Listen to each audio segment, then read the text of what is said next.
Over the last week and a half or so, I've had the pleasure of reading all 52, actually that's a lie, 51 of the 52 issues of the new 52 Justice League, which is, there's a reason why I didn't read issue number 51, and that's because it's apparently just the beginning of Teen Titans Rebirth. But we'll get to that later. First, I want to talk about the kind of series as a whole. And it was more than 51 comics, by the way, because there were, like, those spin-off series where they're like, something's happening in Justice League, now fuck you, go and read a different series to read more about what's happening in Justice League. Still not a massive fan of comics doing that, by the way. I'm not, like, going to go out of my way to give spoilers or anything, but I'm also not going to go out of my way to not give spoilers, because I think reading comics, a lot of the fun comes less from being surprised by events which occur and more learning the lore of what happens in comics and going and seeing how it comes about. So if you really don't want any spoilers for the new 52 run of the Justice League comics, then I would advise not listening to this video. But if you've read these comics, or if you don't really care and you would like to know what these comics are about and what I thought about them, stick around! So I actually own the first two paperback volumes of the new 52 Justice League run, and I have only read the first one of those two. Well, I mean, I've read the other one, but I read it digitally because I'm a moron. But I had read the first storyline, which introduces the Justice League members and has them talk to each other and stuff like that. And I actually think that might be one of my favourite Justice League storylines out of this entire run. It's just fun and endearing, and you get to, as someone who's not overly familiar with DC Comics yet, it's a fun way to introduce those characters to me. Obviously everyone knows Batman, so we kind of start with Batman, but it was really fun to see Batman interacting with Green Lantern and the kind of banter of like, wait, do you not have powers? One of my criticisms as someone who has only read the new 52 Justice League is that Darkseid, or Darkseid, it's kind of written Darkseid, but I'm going to say Darkseid. I think people say Darkseid. He's just kind of thrown in there as like, oh shit, we're doing Darkseid already, he's the big bad. And like the first story, the first 7 issues or so is kind of like a preview of what's to come. But when we do get Darkseid, the Darkseid War later, it's, you know, he just kind of gets killed by the AntiMonitor. And by the way, I'll get to this in a minute, but thank fuck I read Crisis on Infinite Earths before I read this. But yeah, it kind of felt to me like Darkseid was represented in this story just in a, we've done it before, he's just kind of there as like a, you know, it's like if they did a new Thanos story today, and to be fair, I've not actually read any Thanos stories in the comics, so I'm talking out my ass here, but it would be like if they were like, oh, shit, they ended up on Thanos' world, we'll see more of him later, and then later you just bring another villain in to one-shot Thanos to look how powerful the new villain is. As someone who had never read Thanos or seen Thanos, let's pretend I'd never seen Endgame or anything like that, I would be very much like, well then what's the big deal? But this is only a minor gripe. One of my standouts, not just in the opening story for Justice League, but also the entire run, is Cyborg. Cyborg fucking rocks. The only real exposure I've had to Cyborg as a character has been in the old animated Teen Titans show from back in the day, and I enjoyed him there as well, but here it really feels like we delve more into his character to learn more about what's it like being mostly robot, what does that do to your sense of self, what does that do to your ability to live a normal life, and how do you feel about that, you know? It was some really good shit, and it started with this storyline. I don't think this storyline really has a name, I think it's just Justice League, because it was the first run of New 52 Justice League comics. But yeah, it was good. I enjoyed it. But something I found interesting about this run of Justice League comics is it starts with the Justice League being in the public eye a good thing, and then slowly their reputation deteriorates over the course of the series. So the first storyline, which sees the formation of the Justice League, is billed as taking place 5 years before the events of the main series, and you know, they saved the world and everyone's like, yay, they saved the world, and a guy writes a book about them. And what's interesting is the next storyline is that same guy who's lost his family to this kind of background illness that happened when Darkseid invaded, and now he blames the Justice League for it. He's done a full 180. I think it's called The Villain's Journey. It wasn't a crazy storyline in my opinion. He kind of like went a little bit into the kind of DC cosmological mythos side of things that I don't know a whole lot about yet, because suddenly he's talking to people who have links to the afterlife, and then he's making Justice League see ghosts of people, but it's not real ghosts, they're not real. But then how would he know that that was kind of a plot hole that I'm just realizing. How would he know about their true identities and the ghosts that those people would have seen? Maybe they're Maybe they're hallucinogenics. Maybe I've forgotten. Maybe I've already forgotten how that storyline unfolded. Either way, the villain's journey didn't leave a huge mark on me, but I did appreciate how it was showing the kind of 180 of a perception of a Justice League, how a lot of people now had a problem with it. They also show a bit of romance between Superman and Wonder Woman, which is interesting. I don't know if that's something that's been done in the comics before. I think, from the top of my head, it has been done in an alternate universe series I've read before, but I don't know if it's ever been done in a mainline comics. And, I mean, I'm not crazy about it. They're kind of cute, sure, but they don't really do anything with it, sadly. It's just kind of used to advance Steve Trevor's character. I mean, maybe they do more with it in one of Superman's runs or one of Wonder Woman's runs. Fuck, that's hard to say. I don't really know. That's another problem I have with comics, is that it always feels like there's something that happens off screen in a different run that I don't know about. I mean, I know there's reading orders, guides, and stuff like that, but I didn't really use anything like that for Justice League because, I don't know, Sometimes you just want to read the main stuff, you know? The next kind of mini storyline, I would say, is called Throne of Atlantis. Maybe there's more to do with it in the Aquaman comics, but this felt like a real push to be like, look, Aquaman is cool. He's got stuff going on. It was an Aquaman-centered Justice League story, and I'm here to tell you, I'm sorry, but Aquaman's just not cool. Like, I don't have the years of previous of, like, having read old Justice League comics, and it seems like they're really trying to overcome this thing that, oh, people say that Aquaman isn't cool, but we can make him cool. But guys, no. I noticed Aquaman was suspiciously absent from some of these later storylines, but that's probably got something to do with something that happened in his run and just never got brought up in the Justice League run. But I have to say it took me a few comics to notice that he was missing. Now, in the background of a lot of these comics, they have kind of like an extra issue at the back, which is detailing the origin story of Shazam. And as someone who had never heard of Shazam until the movie trailers for it came out, and no, I have not seen the movie, I wasn't particularly interested. It didn't seem like something that I wouldn't like when I saw it, but it was something I didn't go out of my way to see. But I actually really enjoyed the origin story of Shazam that took place in the back pages of these comics. It's nothing groundbreaking. It's very much like a teenage superhero origin story, that you've probably kind of seen before, but it was fun and nice and full of heart, as they say. It wasn't really full of heart. There was some heart. It was heartiful, but it was also super important because a lot of the plot around that would be important for stuff that happened later. Like, you know, when Shazam just wanted to spread the ashes of his villain in his home country and accidentally begins a civil war. Except, we can't call it civil war. That's a Marvel thing. This is a Trinity War. Trinity War was okay, but I'm more interested in what it set up. Trinity War was very much setting up the next run of comics. Kind of a major spoiler for this run of the comics, but I liked the whole prospect of Superman losing control, although I do have to say, as a whole, now that I've read all of it, New 52 Justice League was slightly too obsessed with the idea of a Dark Justice League. They kind of repeated that storyline in 3 different ways when you think about it. But it was fun to see Superman racked with guilt over something he didn't even do in the end.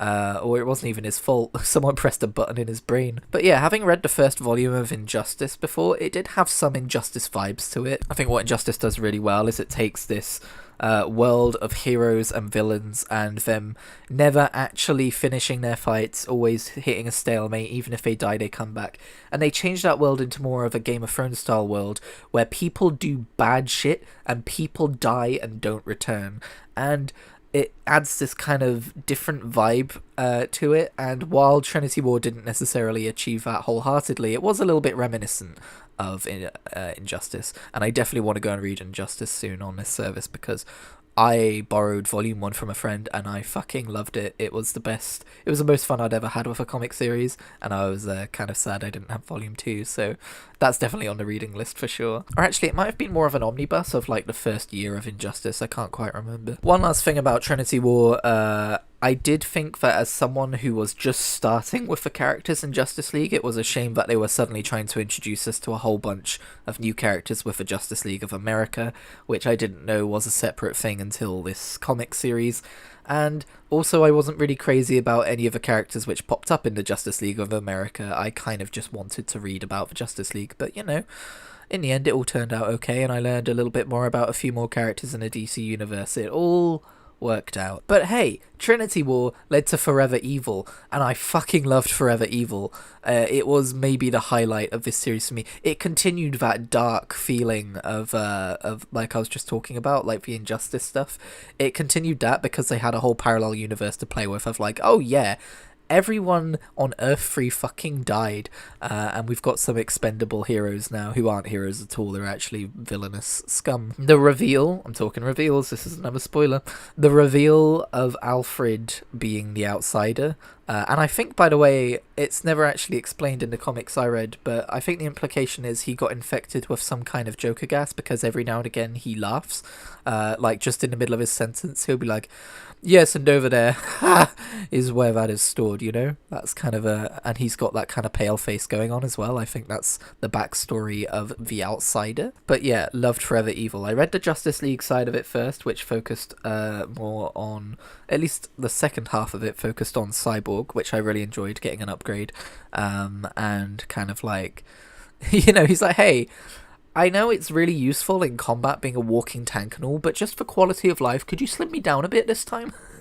I really liked that. The absolute horror of Grid, by the way, of, if you're not aware, it's Cyborg's old body ripping itself off of him and deciding to, you know, it's an AI now and it's deciding to go its own way and help the crime syndicate, which is the opposite of a Justice League from Earth 3. That was one of those moments where I just, like, pulled the comic closer to my face and went, holy shit, you know? That was some good stuff. They put out a bunch of issue ones, by the way, for villains, as if they were going to get their own series kind of thing, like, oh, we're all about the Darkseid now.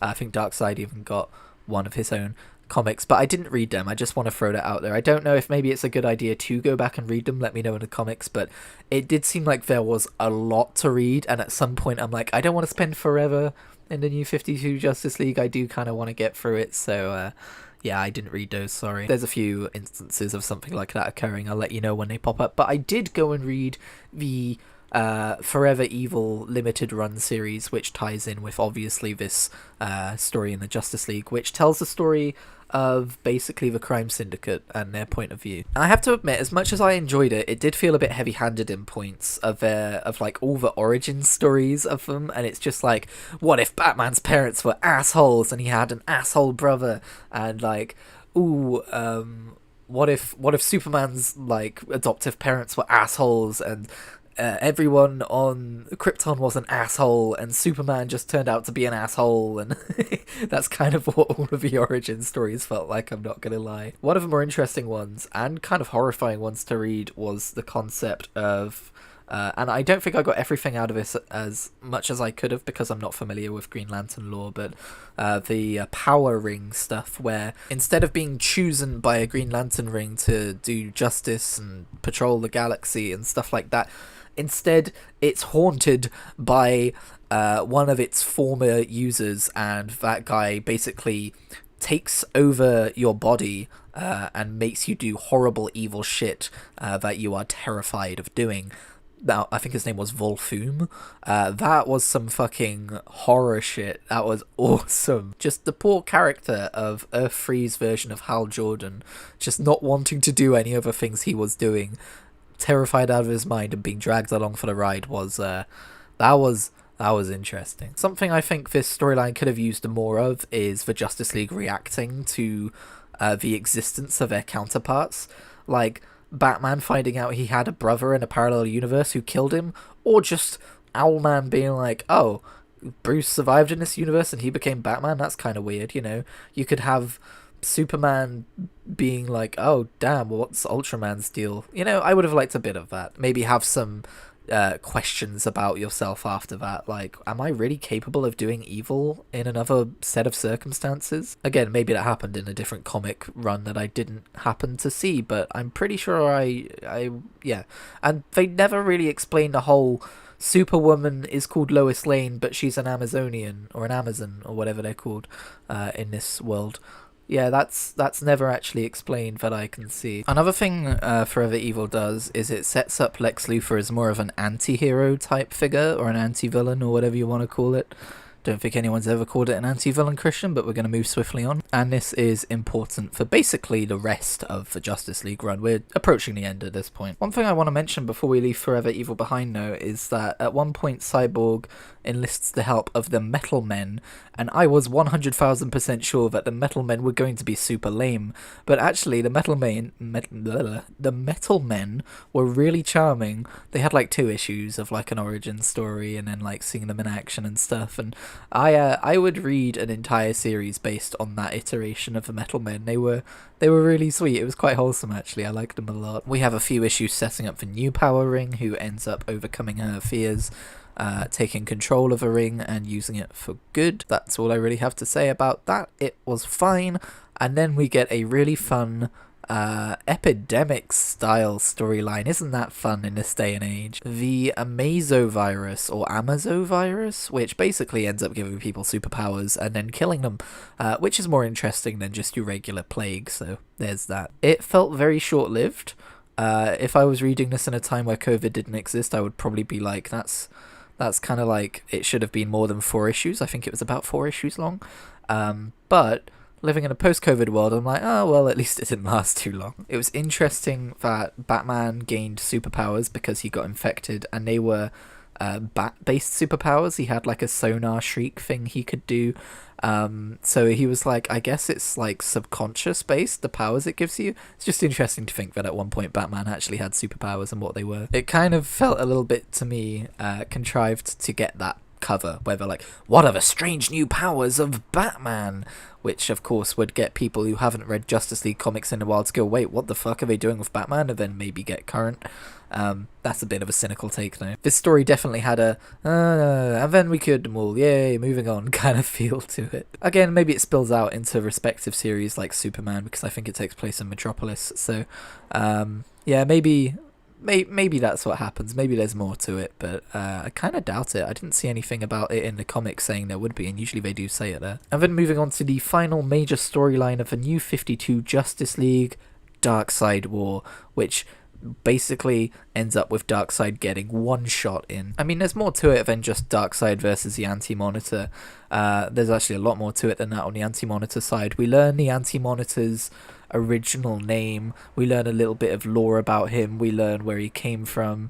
He's called Mobius, which is different to Morbius. It's not Morbin time, it's Mobin time. I think they basically wanted to take the Anti-Monitor and bring him into the modern age and give him more of an actual character than just big scary giant robot in the antimatter universe.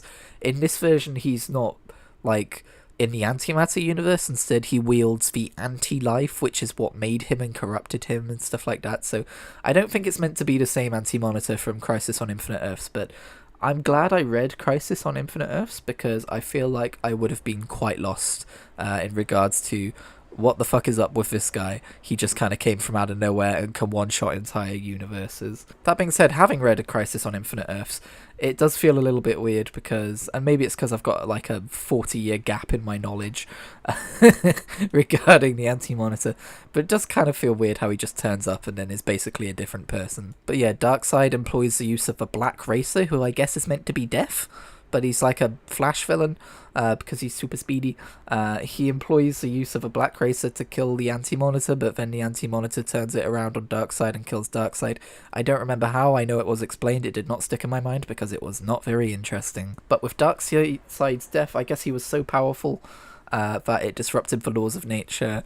And once again, I literally just read this, but I don't particularly remember how a bunch of the Justice League came about their godlike powers. But basically the Black Racer merged with the Flash, Batman sat on the Mobius chair and became the God of Knowledge, Superman got tossed in... Okay, I guess I do remember most of it. Superman got tossed into a volcano on Apocalypse by Lex Luthor, who thought surely nothing could go wrong, and then he became the God of Strength and lost his morality. That went pretty far wrong, my dude. Through some contrivance, Lex Luthor became the God of Apocalypse, so...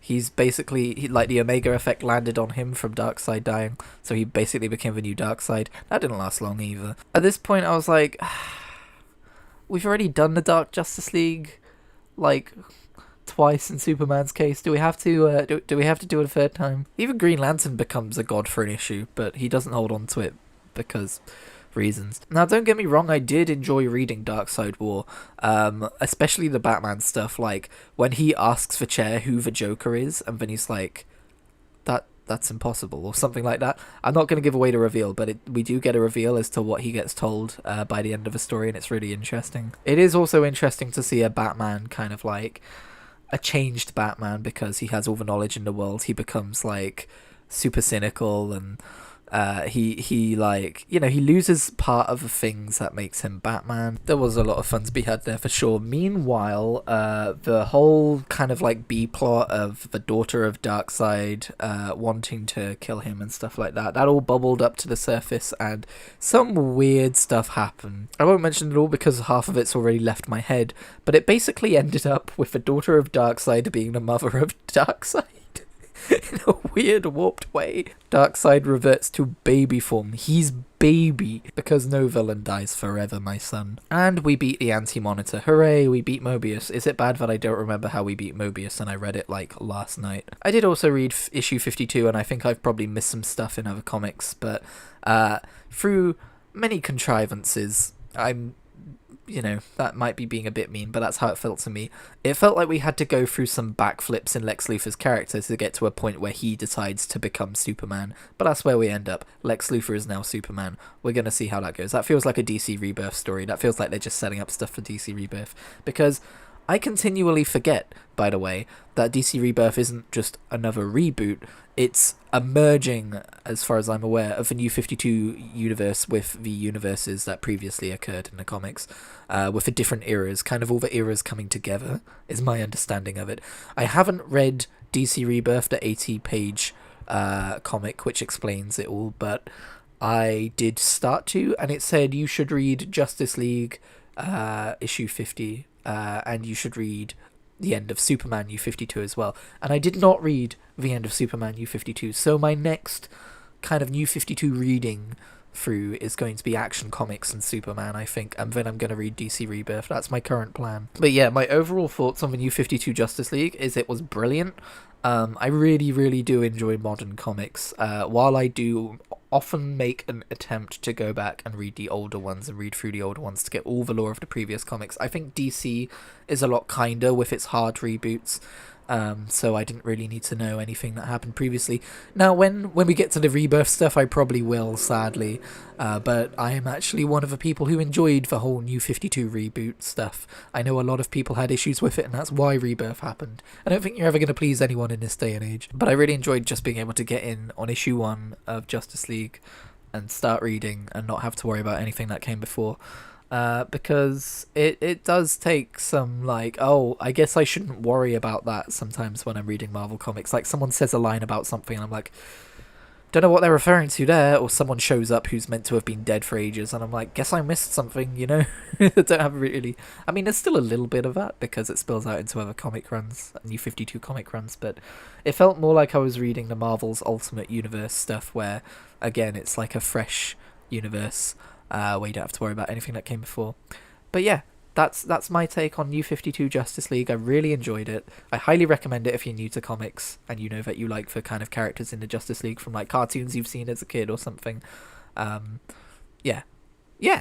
I think maybe they could have done with more light-hearted interactions between the Justice League.